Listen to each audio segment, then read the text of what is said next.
Mày uống cứ giả vờ say Chứ win nhá Ui, chua rồi Ui, chưa giỏi thế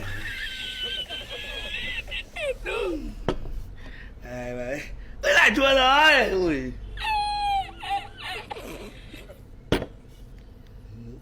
Hòa nhé Ui, lại chua rồi Chua suốt, chua hoài What the fuck? 2,000 years later. Rồi nhá, các bạn say rồi không chơi đấy nhá. Tôi đi về đây. Nhá. Mai lại chơi nhá.